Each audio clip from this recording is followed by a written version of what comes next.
All right, so picture this. You're starting a new business. Got all the energy, all the passion, the killer idea. But you know there's one thing missing a logo. And you're sitting there thinking, how long is this going to take? Yeah. Well, that's what we're diving into today. We've got an expert graphic designer with us. Over a decade of experience. Welcome to the show. Thanks for having me. Really excited to break down, the art and science behind logo design. So let's get right to it. If you're thinking you could just whip up a logo over a weekend, you might be in for a surprise. Yeah, definitely. A professionally designed logo can take a while, anywhere from a few days to a few weeks even. And the truth is rushing it often doesn't give you a logo that really represents your brand. Okay, I gotta admit, weeks. That's a little longer than I was thinking. So walk us through. Why does a good logo take that kind of time? Well, think of it this way. A logo isn't just a pretty icon. It's like the ambassador for your brand. The first impression, the handshake, the feeling people get when they see your business for the first time. So there's a lot of thought that goes into it, even before we start sketching. So it's more like you're building the foundation before you start decorating the house. Yeah, exactly. And one of the most important parts of that foundation is research. So before I even, put pen to paper pixels on the screen, a good designer really needs to understand your brand, inside and out. What's your personality? Who are you trying to reach? What are your competitors doing? We need to make sure that your logo stands out in a sea of other logos, and that takes time. So it's not just about making something that looks cool. It's really about making something strategic, something that's going to position your brand in the market. Yeah, absolutely. So let's say you're launching a new coffee brand that's all about sustainability, ethical sourcing. You can't just slap a coffee cup on there and call it a day. We need to really dive deep into what coffee branding looks like, see what's out there, and find a way to communicate, those values, sustainability and ethical practices visually in a way that's really going to resonate with your audience. Okay, that makes a lot of sense. So the research phase is all about getting intel, that deep understanding of the brand. What happens next? So once we have a solid understanding of your brand, we move into what we call the conceptualization phase. This is where things get really fun. Based on all that research, we start brainstorming. Visual ideas, sketching concepts, playing around with typography, and exploring all these different design directions. But even at this stage, it's not usually like a eureka moment. You know what I mean? Right. Those initial sketches, they often evolve, they get refined. Sometimes we even scrap them completely as we're iterating and exploring. So it's kind of like a process of elimination. You're testing things out, seeing what works, what doesn't, and getting closer to that final vision with every step. Exactly. And this is where client feedback starts to play a really crucial role. Okay, let's talk about that. How does client feedback impact the timeline? And what makes for effective back and forth? Well, communication is key. The more a client can really articulate their vision, the good, the bad, the I don't know why I don't like it, the better. Sharing examples of logos you love or even hate can be super helpful. It kind of gives me a visual vocabulary to work with. Yeah, like you're giving the designer a peek inside your brain. Exactly. And that can really impact the timeline. For example, if a client loves the initial direction and just wants a few tweaks, we can move pretty quickly through the refinement stages. But sometimes you get feedback like, I know what I want, I just can't describe it. And that's okay. But it might mean going back to the drawing board a couple times, exploring some different options, having some in-depth discussions to really nail down that vision. So it's all about that clear communication, that open dialogue between the client and the designer. You got it. That collaborative approach, make sure we're all on the same page, working together to create the best possible logo. And that open communication can really make the difference between a logo that just exists and a logo that really shines. I'm curious, what's the fastest turnaround you've ever done for a logo? I'm talking like we need it yesterday. Oh, yeah. I've definitely had some rush jobs where we've managed to deliver a logo within 24 to 48 hours, but those are rare. And they usually involve pretty straightforward designs with really clear guidelines from the client. I bet those are an adrenaline rush. But do those super fast projects, do they always lead to the best results? They can be effective, if you have to meet a tight deadline, but I'll be honest, those rapid designs, sometimes they miss out on the depth and the originality that you get from a more deliberate and thoughtful process. It's like cooking, Sometimes the best flavors need time to simmer and develop. So you're saying even with logos, good things take time? Absolutely. A well-crafted logo is an investment. It's the visual cornerstone of your brand. And it has the potential to last for years, even decades. Think about some of the most iconic logos out there. They're simple, memorable, and timeless. That doesn't happen overnight. That's a good point. because rushing it Yeah. could actually cost you more in the long run if you end up rebranding sooner Yeah. because you weren't happy with the result. Exactly. And remember, a good logo doesn't just sit there looking pretty. It's working hard for you. Building that brand recognition, attracting customers, differentiating you from the competition. It deserves the time and attention it takes to get it right. It sounds like giving yourself at least a couple of weeks for the design process is a good starting point. But is there any way to get a little more specific than that? Yeah, sure. Let's break down a typical timeline so you have a better idea of what to expect. So let's say we break those 2 weeks into 3 main phases: research, design, and refinement. Okay, I like that. Gives us a nice framework. Yeah. So week 1, we're in the research phase. What's happening behind the scenes? That first week is all about really understanding your brand and the visual landscape. So I'm digging into, your brand story, values, target, audience, competitor analysis. I'm also gathering inspiration, looking at design trends, immersing myself in your industry's, visual language. So it's not just like staring at a blank screen, Yeah. hoping that inspiration strikes. It's really about actively exploring and gathering information to fuel that creative process. Exactly. By the end of that first week, I'm usually buzzing with ideas Mm. and starting to sketch out some, rough concepts. Okay, so week 1 is all about laying the groundwork. Then what about week 2? Are we starting to see logo concepts then? Absolutely. Week 2 is where the visual magic starts to happen. So I'll usually present you with a range of different logo concepts, exploring, different styles, typography, color palettes.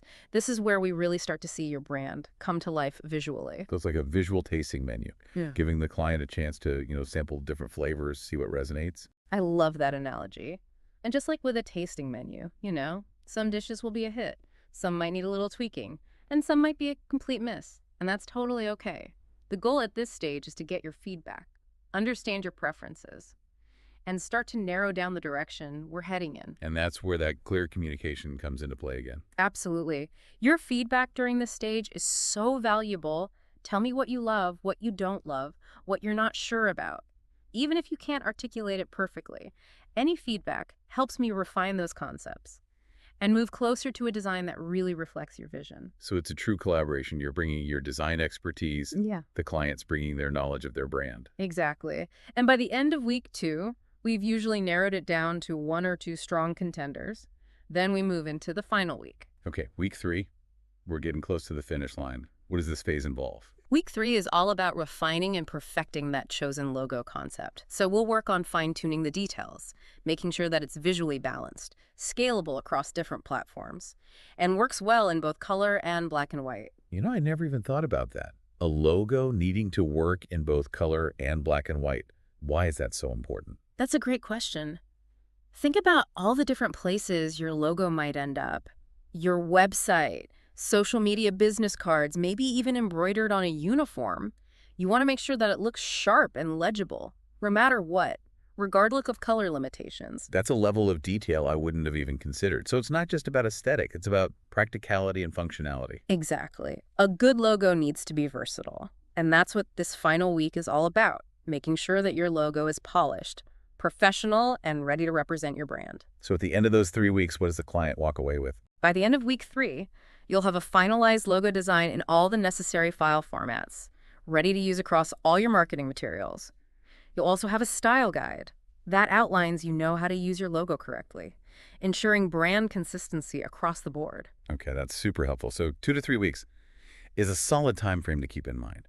But I'm sure there are some people listening thinking, I don't have that kind of time. I need a logo ASAP. What would you say to them? I get it. The need for speed, especially in today's fast-paced world. And while I always recommend giving the process the time it deserves, sometimes a tighter turnaround is unavoidable. So are rush jobs possible in the logo design world? Yes, but with a few caveats. First, the simpler the logo, the faster the turnaround. If you're looking for like a minimalist typographic logo, we can potentially create something beautiful and impactful in a shorter time frame. But if you're envisioning something more intricate, more illustrative, it's going to take more time. That makes sense.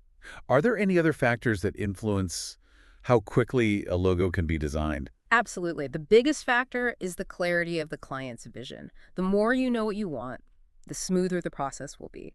If you can provide a detailed brief with clear examples, articulate your preferences, we can move much faster than if we're starting from scratch and trying to decipher your vision. through vague descriptions. So it's all about being prepared, having a clear vision, Yeah. and communicating that vision effectively to the designer. Exactly. And one final piece of advice I give to anyone looking for a quick turnaround is to be responsive. The faster you can provide feedback on concepts and revisions, the faster we can move towards the finish line. So it's a two-way street. The client needs to be clear and responsive, and the designer needs to be efficient and adaptable. Well said. Now, before we wrap up this deep dive into logo design timelines, I want to switch gears a bit and talk about something that's often overlooked: budget. How much should someone realistically expect to spend on a professionally designed logo? It's the question on everyone's mind. Wait, how much is this going to cost me? Yeah, budget is a big consideration, especially for new businesses.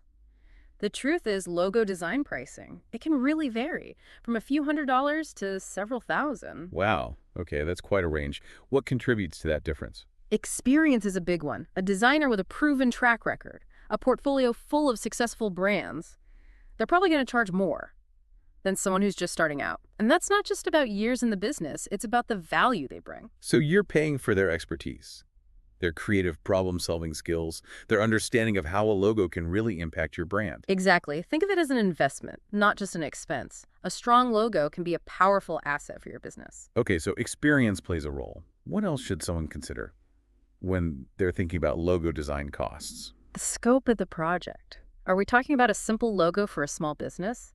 Or a comprehensive visual identity system for a large corporation? The more complex the project, the more time and resources it requires, which naturally affects the price. So a small business owner on a tight budget might not need a full branding package right away. Right. It's all about finding that balance between your needs and your budget, and a good designer will work with you on that to create a package that fits both. This has been so insightful. We've covered timelines, the creative process, collaboration tips, budget considerations. What's your top advice for someone who's really ready to take the leap and get a logo designed? Well, first, do your research. Look for designers whose style you connect with. Browse their portfolios. See if their past work aligns with your vision. So don't just go with the first name that pops up on Google. Exactly. Take the time to find the right fit for your brand. And when you reach out, be prepared. Have a clear brief that outlines your brand's story, your target audience, your visual preferences. That will make for a smoother collaboration. So a little bit of effort up front can save a lot of headaches later on. Absolutely. And remember, a good designer wants your feedback. They want to create something you'll love. So Yeah. be open, be honest. Don't be afraid to share your thoughts throughout the process. Communication is key, like in any good relationship. Before we wrap things up, I want to go back to something you said earlier about a logo being a long-term investment. What makes a logo stand the test of time? A timeless logo is one that captures the essence of a brand in a simple, memorable, and versatile way. Think about logos like Apple, Nike, Coca-Cola. You see them, you know what they are instantly, even without any words. They've become synonymous with the brands themselves. Exactly, and they've managed to stay relevant for decades, even as design trends have come and gone. That's the power of a good logo. It's not about chasing trends. It's about creating something authentic, something that will last.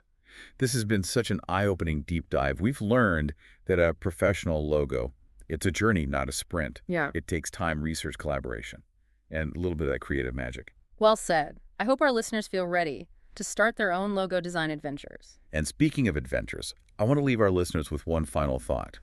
Imagine your logo could talk.